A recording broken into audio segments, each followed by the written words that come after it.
Bueno, vamos a ir a la versión de las Américas y con ella nos vamos a quedar. El versículo 13 del capítulo 1 de Santiago. Que nadie diga, dice el apóstol Santiago, que nadie diga, en el original griego hay una doble negativa de Santiago.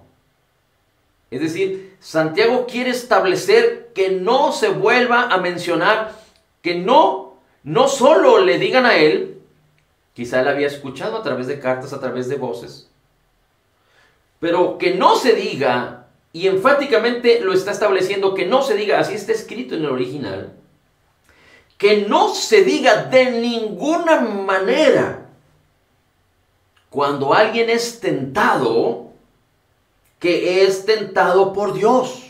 Que nadie diga, jamás que nadie diga. Está prohibido en el sentido de la veracidad, del discernimiento de la naturaleza de Dios por la palabra que nos ha sido entregada. Que nadie diga, que nadie cuente, que nadie piense de ninguna manera, que nadie diga, ni me diga, ni lo diga a nadie más, ni a sí mismo, ni a nadie más. Y eso es muy importante que tú y yo lo entendamos.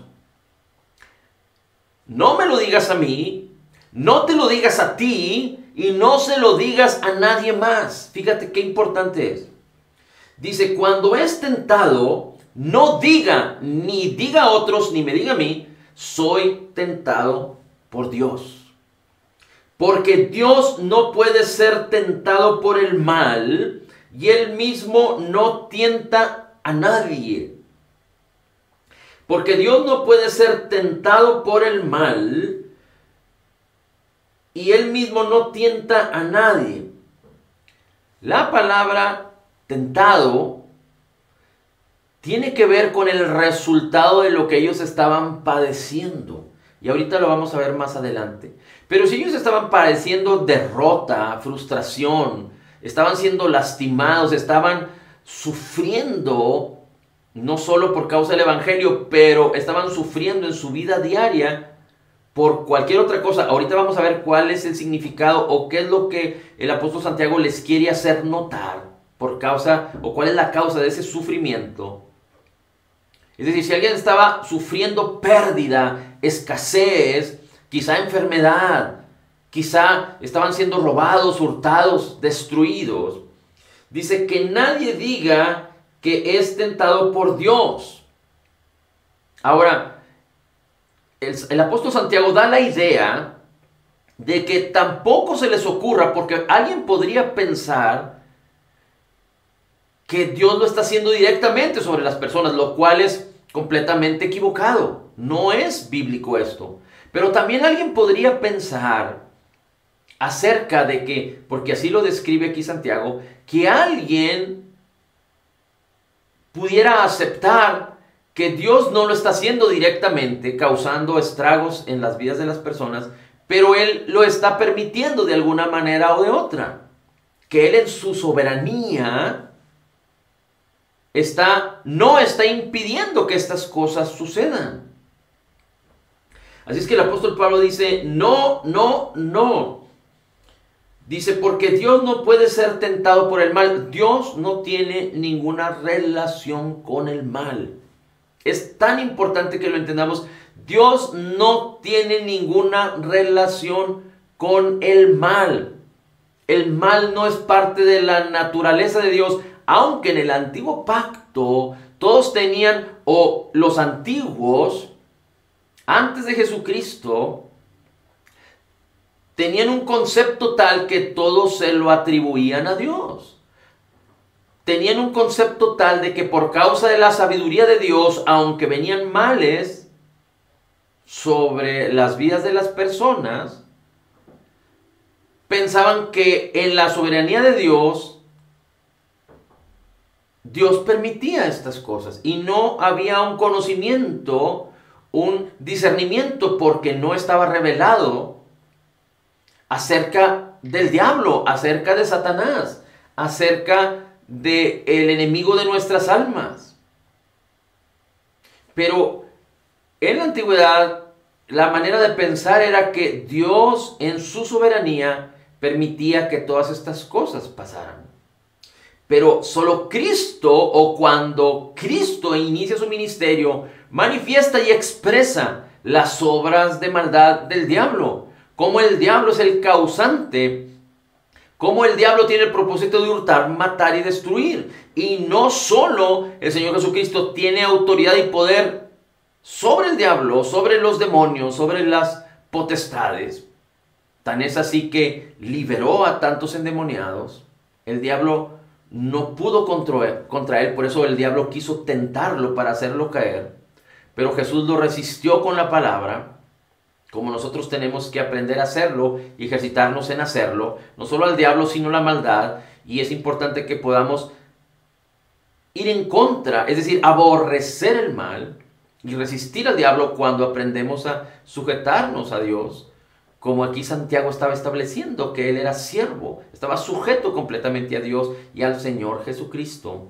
Así es que el Señor Jesucristo no solo tiene autoridad sobre el diablo y sus huestes, pero en la muerte, sepultura y resurrección, la palabra dice que el mismo Señor Jesucristo venció al diablo, a las potestades, en el Calvario y los expuso. Fueron derrotados y los expuso avergonzándolos públicamente, de tal manera que el diablo ya no tiene autoridad y poder, pero el poder que el mismo hombre le puede otorgar y dar cuando es seducido por los engaños y las mentiras y se sujeta al diablo, a las mentiras y a los engaños, a lo que es contrario a la palabra de Dios. Así es que Dios no tiene relación con el mal. La naturaleza de Dios es bondad, benignidad, bien. Pero el apóstol Pablo no solo lo describe en sus cartas acerca de que la benignidad de Dios es la que nos guía a cambiar nuestra manera de pensar. No solo le dice por ejemplo, a Filemón, que la benignidad de Dios, el conocimiento de la bondad y de la benignidad de Dios por su gracia que es en Cristo Jesús, permite que la fe manifieste su gloria y su poder. La misma esencia de la gloria de Cristo, porque el mismo apóstol Pablo nos dice en su palabra que fuimos llamados a ser transformados de gloria en gloria, para que Jesús sea revelado en nuestras vidas. La bondad, la gloria, la gracia, no el juicio, pero la bondad, la gracia, la justicia. Y aquí entonces Santiago establece algo extraordinario, diciendo: Dios no tiene ninguna relación con el mal. Dios no puede ser tentado por el mal ni tienta a nadie. Y después establece cuál es el significado o por qué suceden estas cosas. Dice: sino que cada uno es tentado cuando es llevado y seducido por su propia pasión, por su propia concupiscencia. La pasión o la concupiscencia es un deseo desordenado, que cuando eres atrapado por algún deseo carnal, pones tu mente y tu corazón en ello hasta que da a luz el pecado. Dice después, cuando la pasión ha sido concebida en el corazón. Nadie puede concebir un deseo desordenado o una concupiscencia en el corazón si no pone su atención en la concupiscencia. Si no pone atención cuando la concupiscencia, cuando la pasión desordenada viene y llama a tu puerta. Si la pasión o el desorden o el deseo desordenado, la concupiscencia viene y llama a tu puerta, el creyente tiene que aprender a resistir al Señor. Y esto no puede suceder, o esto no lo puedes hacer si no estás apartado en la palabra, si no estás siendo seducido por la bondad y la benignidad de Dios, si no estás siendo transformado en tu alma y en tu cuerpo por causa de la renovación de la palabra, si la palabra no está limpiándonos y lavándonos nuestra manera de pensar. Así es que después, cuando la pasión ha sido concebida, da a luz el pecado, y cuando el pecado es consumado, engendra muerte.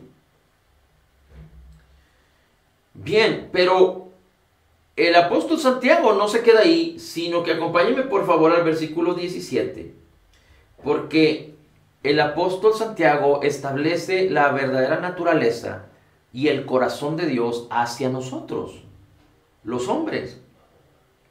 ¿Y quiénes pueden ser beneficiados de esta grandiosa y extraordinaria gracia? Los que creemos. ¿Para quiénes es? Para todos los que creen. No hay excepción de personas. Es para todos los que creen y todos pueden entrar en esta bendición cuando creen la palabra de Cristo. Dice el versículo 17, toda buena dádiva, aquí está hablando acerca de Dios, toda buena dádiva, y cuando habla de toda, en el original habla de todo, toda buena dádiva, y cuando habla de dádiva en el original, habla de aquello que nos es de beneficio, regalos beneficiosos, aquello que nos beneficia, que nos bendice. Toda buena dádiva y todo don perfecto, es decir, todo aquello que nos agrega, que nos añade, no que nos quita, que nos sustrae, que nos lastima. Recuerde, el diablo, el ladrón, el diablo vino a hurtar, matar y destruir. Pero la bondad de Dios dice, toda buena dádiva y todo don perfecto viene de lo alto, viene de Dios mismo. Muchos sufren y padecen siendo aún creyentes por causa de que sus ojos solo ven de manera horizontal, solo ven lo que está debajo o a nivel humano, en los límites de la humanidad. Y desafortunadamente en lo horizontal, en la humanidad, hay tinieblas, hay oscuridad. Y aunque muchos no lo perciben porque el mismo diablo dice en la Escritura que se viste como ángel de luz y disfraza todas las cosas, pero en el mundo hay tinieblas. Y aunque estamos en el mundo y tenemos que actuar en muchas de las cosas o de las maneras de la vida en este mundo, pero no debemos conformarnos a este mundo, pero debemos actuar en sabiduría, en la luz, la cual tenemos, la cual somos en Cristo. Pero dice aquí, toda buena dádiva y todo un perfecto, toda beneficio, bendición que añade, que bendice, que sustituye, que restituye, desciende de lo alto, no en este mundo, sino de Dios mismo. Dice, desciende del Padre, del corazón de Dios, porque el corazón de Dios es benigno. No tiene ninguna relación con el mal, pero el Señor es bueno siempre, del Padre de las luces. Tú y yo somos la luz. Él es luz. No hay tinieblas en Él. Esto es muy importante que podamos apreciarlo. Por eso la palabra es lámpara a nuestros pies. Y por eso es tan necesaria en nuestras vidas. Un descuido puede causar grandes estragos.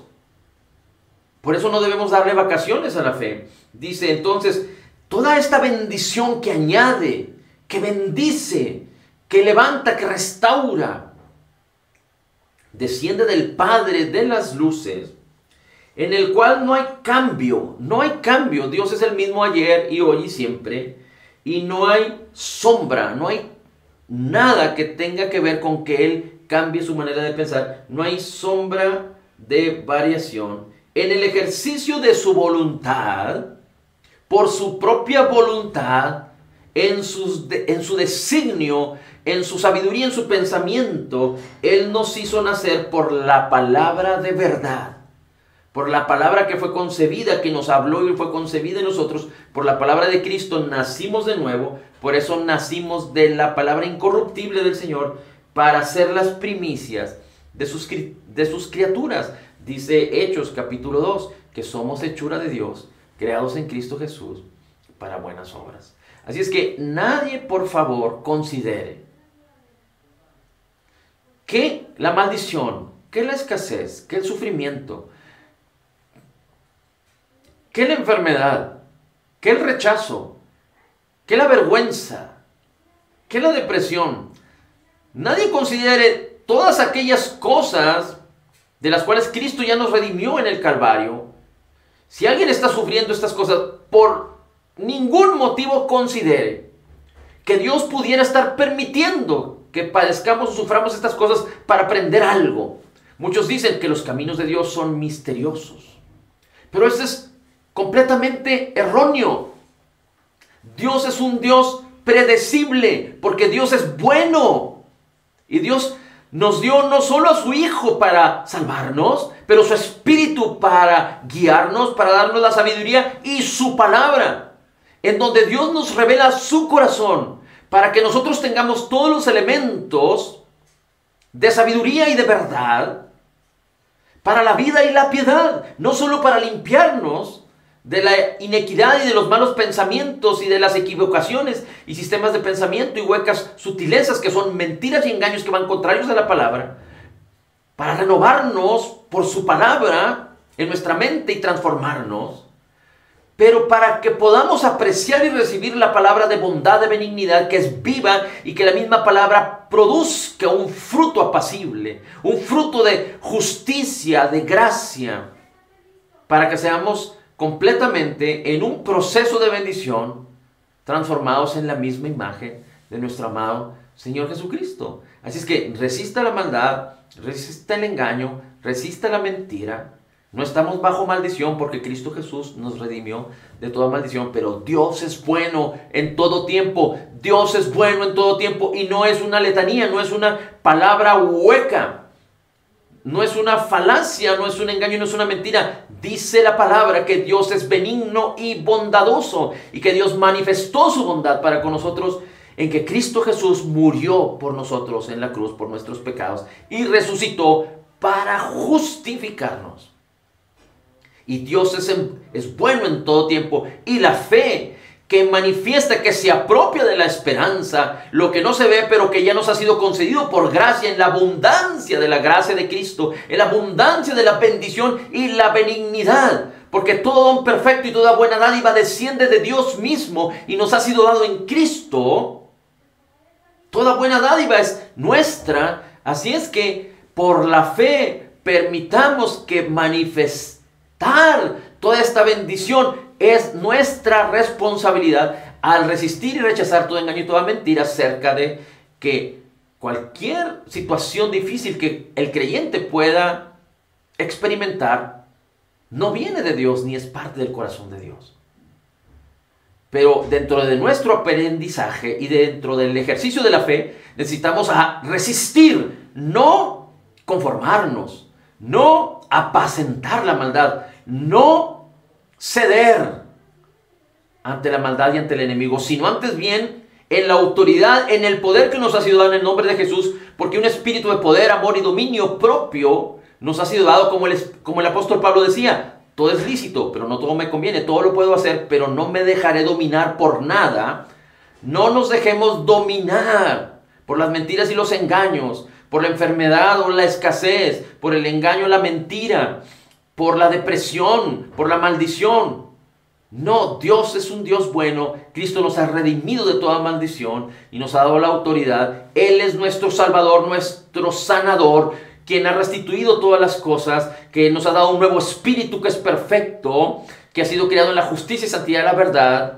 Tenemos una garantía de eternidad, de vida eterna con Cristo, y nos ha llamado para que a través de la abundancia de su gracia y del regalo gratuito de su justicia podamos reinar en vida. Cuando le decimos: somos siervos de Dios, somos siervos de Dios, nuestro Padre, y de nuestro Señor Jesús el Cristo, entonces estamos caminando, estamos aspirando a que la gloria de Dios, que la misma gloria de Jesús, que la misma imagen de Jesús nos vaya transformando de gloria en gloria en gloria en la misma imagen de Cristo, por su palabra, por su Espíritu Santo, para ser eficaces, ser un canal de bendición y cumplir nuestro propósito en esta vida, en el nombre de Jesús. Padre, gloria, honor y alabanza a ti. Bendito, glorioso y maravilloso es tu nombre. Gracias, Señor, porque eres bueno en todo tiempo, y ahora entendemos, de acuerdo a tu palabra, que tu gran bondad, tu gran benignidad nos ha sido dada en Cristo Jesús, en la abundancia de la gracia y en la abundancia del regalo gratuito de tu justicia. Bendito, glorioso, maravilloso eres tú. Bendito, glorioso y maravilloso eres tú. Y gracias te damos, Señor, por tan grande bendición con que nos has bendecido, para añadirnos, para restituir, para llevarnos de gloria en gloria, en bendición. Gracias, Señor Jesús. Mi hermano, Es muy fácil que podamos discernir cuando las cosas vienen sobre nosotros, si pasan la prueba o no de la bondad y la benignidad de Dios. Una enfermedad, diabetes, cáncer, cualquier situación, ¿es bendición? ¿Añade a nuestras vidas valor? ¿Nos prospera? No, falla. No pasa la prueba de la verdad de la palabra. La escasez, ¿añade valor? ¿Nos bendice? No. Truena, es decir, no pasa la prueba. Estas cosas, como muchas otras, no son provistas por Dios para nosotros. Son cosas de este mundo. Y cuando vengan y toquen a nuestra puerta, resistámoslas en el nombre de Jesús, en la sabiduría de la palabra, aprendiendo y ejercitándonos en la fe de acuerdo a la palabra que Dios nos ha enseñado, a la revelación de su Espíritu Santo que nos ha dado en su preciosa y maravillosa palabra. En Cristo declaramos que somos total y completamente perdonados y sanados, perfectamente justificados, altamente favorecidos, profundamente amados, grandemente bendecidos, más que vencedores somos en Cristo Jesús. Como Jesús es, así somos nosotros en este mundo. Somos la justicia de Dios en Cristo. Somos la justicia de Dios en Cristo Jesús. Somos la justicia de Dios en Cristo Jesús, recibiendo de la abundancia de tu gracia y del regalo gratuito de tu justicia, sabiendo acerca de la gran benignidad y la bondad de Dios que nos ha sido dada en Cristo Jesús, declaramos: todo lo puedo en Cristo que me fortalece. Amén, amén y amén. Aleluya.